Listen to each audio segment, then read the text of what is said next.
सुप्रिया सुळेंविरोधात सुनेत्राला उभा करण्याचा निर्णय चुकला अशी कबुली आता उपमुख्यमंत्री अजित पवार यांनी एका मुलाखतीत दिलेली आहे।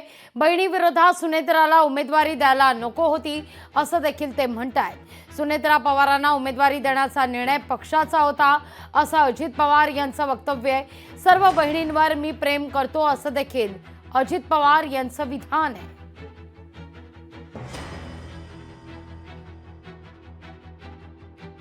दादांनी आज दिलेली जी कबुली आहे त्याचाच भाग आहे असं म्हणतात। अहो कुठल्या दादाबद्दल तुम्ही बोलताय?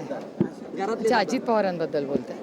ठीक आहे, मी तर स्वतः काही ऐकलेलंच नाहीये, त्याच्यामुळे मी कसं याच्यावर उत्तर देणार? अजितदादांचं आता काय जे मत झालं ते त्या अगदी अतिशय जवळून त्या प्रक्रियेमधले साक्षीदार आहेत, सूत्रधार आहेत, त्यामुळे त्याची ती चूक कशी सुधारणार आहेत त्याचा त्यांना आता विचार करता येईल।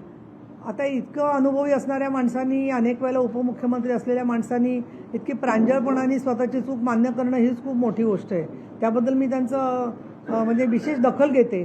पण यापुढे काय करायचं हा त्यांचा वैयक्तिक प्रश्न आहे, त्यांनाही सल्ला देण्यासारखी त्यांना आवश्यकता आहे असं मला वाटत नाही आहे। हे कसं आहे, हे बॅकसीट ड्रायव्हिंगसारखं होतं आहे। आपण टॅक्सीत बसून सगळ्या इन्स्ट्रक्शन दिल्या तर जरा वेळाने कुठल्याही ड्रायव्हरला राग येतो, त्याच्यामुळे त्यांनी काय निर्णय घेतले त्याच्यामध्ये मी काही सांगणं हे अगदी चुकीचं आहे। उद्या मला कोणी म्हणेल की तुम्ही काय करायचं काय नाही, आम्ही सल्ला देतो, तरी बरेचसे लोक सल्ला देतात न विचारता, पण तो ऐकायचा की नाही हा आपला प्रश्न असतो। काय म्हणू, इतक्या उशिरा जर कळत असेल तर दाढ हरवली का ती तुम्ही ठरवा, कुठली हरवली। काय म्हणू, इतक्या उशिरा जर कळत असेल तर दाढ हरवली का ती तुम्ही ठरवा, कुठली हरवली। दादा राष्ट्रीय अध्यक्ष आहेत, मी तुम्हाला सांगितलं ना की त्यांचा हे काय त्यांनी अनौपचारिक चौथ्यामध्ये बोललेले नाहीत, ऑफिशियल बोललेले आहेत। ठीक आहे, त्यांनी त्यांची भावना त्या ठिकाणी व्यक्त केली। दादा दादा दादा इज ग्रेट।